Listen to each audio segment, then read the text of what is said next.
apparently being in the middle of the great financial crisis of 2008 gives you enough skills to become a creator. Have you seen this movie? If you have not, do yourself a favor, rent it, buy it, watch it. It's an amazing movie that gives you a perspective on the great financial crisis, everything that happened there, all the domino pieces or Jenga pieces that essentially led to the international market collapse. But also just in general, it's a great movie. Probably, I would say my favorite when it comes to movies about finance. I have this special love for this genre of Margin Call, Boiler Point, Wolf of Wall Street, Wall Street Money Never Sleeps, but the Big Short to me is the best one. And so we have here basically 4 characters, and at least half of them, so 2 of these guys, are now actual prominent creators. First of all, to talk a little bit about the actual characters behind, the movie itself. So you have Dr. Michael Burry, and Steve Eisman, 2 of those who become the creators.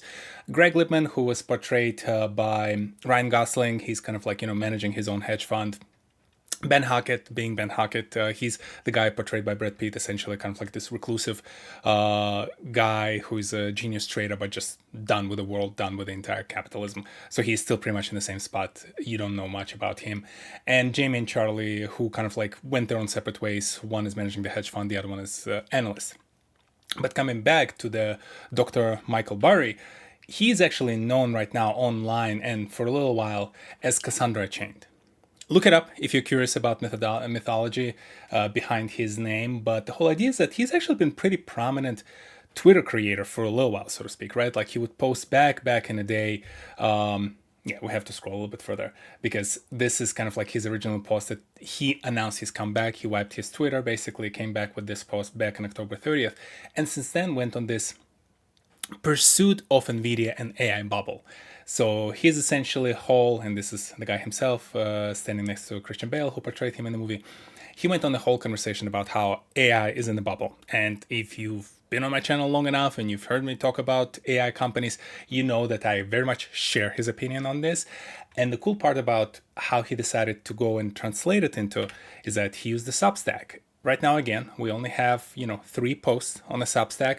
But if you watch my short videos, I talk a lot about different media journalists and folks who try to take a step at, creator economy, so to speak, by essentially leveraging these tools and going independent. And they leverage Substack because it's a great starting point, in my opinion, primarily from the perspective of if you're not comfortable, recording audio only podcasts or video podcasts, or you're just not being comfortable on camera, having a written edition where you can kind of have both free content that you share right with the audience and also have a paywall to kind of start generating some revenue from the content that you write. This is a great place to start. And they also have features when it comes to short form videos. They have features for the live. You can host podcasts here as well. But Michael Burry right now, Dr. Michael Burry, started with 3 posts. Again, primarily talking about the whole idea about what can lead to a bubble, talk about essentially some of the things he made mistakes about in the past and kind of some of the trends that he's seeing between, both the... You're going to have to read the whole thing. I don't want to spoil, and obviously it's behind the paywall. But the whole idea is there's a lot of parallels between some things that were happening in 2008, but also a lot of things that were happening in the 2000s, essentially right around the tech bubble exploding, and kind of how people misremembering the fact that tech bubble was not about just the websites not making money. It was about overbuilding in the networking, right? Everyone thought that internet is going to become the next big thing. Cisco was kind of primary player, and everyone was trying to build the data centers to support the networking infrastructure for all these websites that's going to go live, and eventually just overcrowded the population and the entire thing collapsed. And if you now look back at the current, not look back, I guess you look at the current state of things, you realize it actually kind of sounds familiar, because instead of Cisco, we have NVIDIA, who is together with Oracle, with IBMs of the world and a few other companies, just overbuilding the infrastructure for AI, because everyone is expecting AI to be this next great thing, and everyone wants to have as many data centers as possible, right?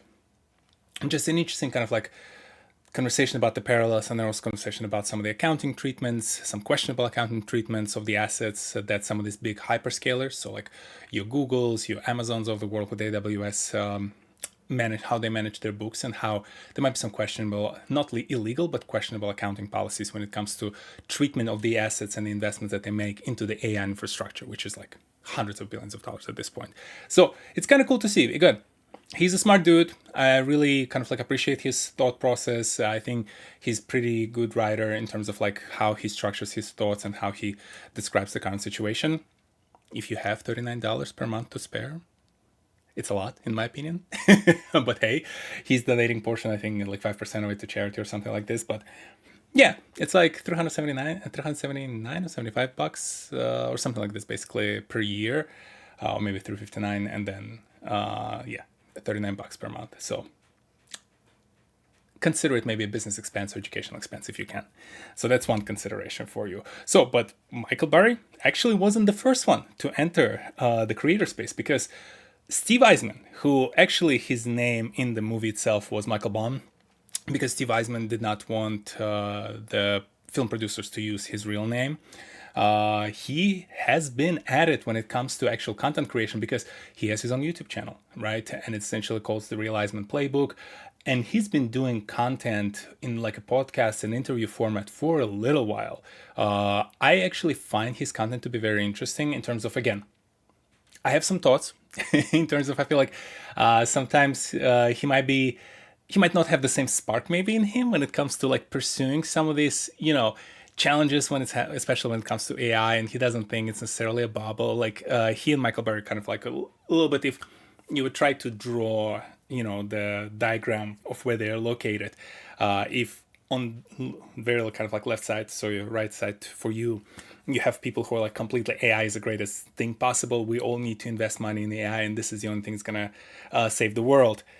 Dr. Michael Burry is probably somewhere more to the right of like, hey, it's not necessarily a complete waste of time, but we're just over engineering, overbuilding this entire thing, and we need to take a pace. Steve Eisman is kind of like in the middle. So he finds himself sometimes arguing that, hey, no, it actually makes sense to build and invest and do those things. Yeah, but also from the perspective of, sometimes I find him to be a little bit more conservative than I would expect him from the perspective of like the current state of the economy, especially in the United States. But again, he also, quote unquote, grew up in his career in a world where it was complete free for all when it comes to financial investments, right? Hence 2008 crisis, and it's been building up to that point for like a decade or so.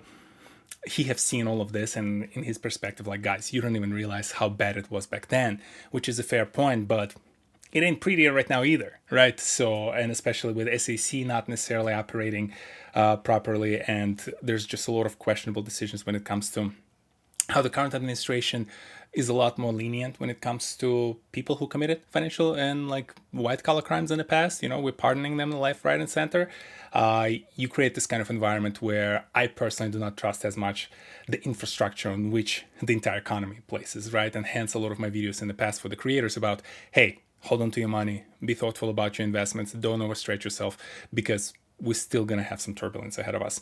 But yes, it's kind of cool to see again some interesting conversations, some interesting interviews from Mr. Eisman's perspective as well. Will we possibly see other characters of the movie become creators? I don't think we should be discounting this, and primarily because, again, you've heard me in the past in other videos, if you watch my channel for a little while, is that I'm a big proponent of business professionals leveraging the creator economy tools that are available to all of us, right? It's the full democratization of media, and go share their expertise, share their knowledge, share their experience. Like, I'm, practicing what I preach.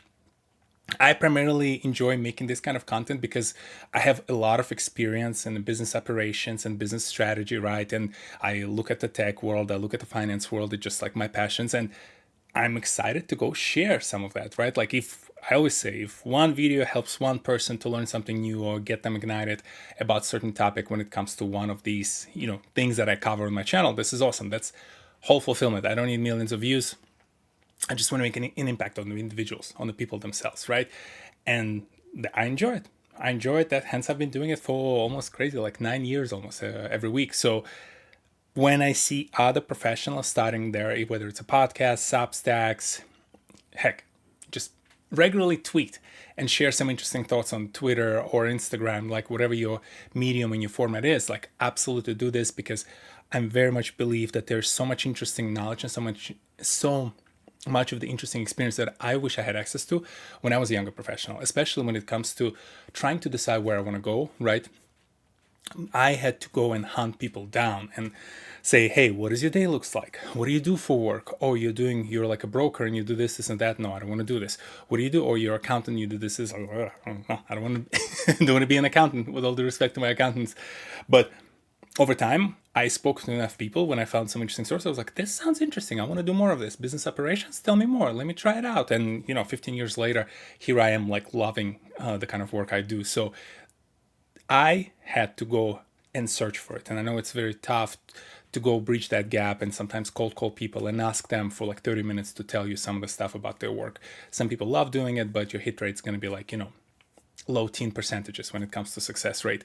When it comes to the creator economy today and the fact that so many professionals make so much interesting content and there are all these tools available to you, if you're trying to explore, say, a career in private equity or career in like chemical industry, career in some medical environment, right? One of the medical niches, you very likely to find today a creator who is a business professional coming from that area, who is creating a lot of interesting content in their preferred medium format, sharing what it's like to be in that role. And to me, this is amazing. This is what we need to have a lot more of so that people understand what they're walking into. They can learn more. They can potentially get a leg up when it comes to this career, which again, this tide rises all the boats, in my opinion, because then those individuals can become better professionals. They can contribute more to the economy and hopefully share that experience and pass it on forward to the next generation, right? This is what it's all about, in my opinion, as we pass on this information, as we use these tools to share it with the future generations, we hopefully make this world just a little bit better every single time. And I know maybe it sounds pretentious to say videos make the world better, but as I said, videos, text, audio, they're just medium formats to get this knowledge shared and my experience shared from this brain into all of you. And I just happen to do it in video. Dr. Michael Berry uses text, and Steve Eisman, he does a little bit of both, but primarily video as well. So I just was very passionate. I was excited to see this individuals kind of like entering this environment and doing great. I'm basically subscribed to both of them. And now from the perspective of the other ones, I'll be on the lookout because I still rewatch Big Short at least once a year, if not a couple of times a year. I just rewatched it. I kid you not, maybe like less than a month ago, just because I was like, I need to put something on while I'm like doing stuff around the house. And I had The Big Short running and I really enjoyed it. Let me know in the comment section below if you're curious about some of these other professionals, or maybe you have your favorite example of some interesting movie or some interesting individual who is very unlikely to be a creator, but all of a sudden they're leveraging the creator tools today to share their wisdom and knowledge and experience. I'll see you next Saturday. Peace.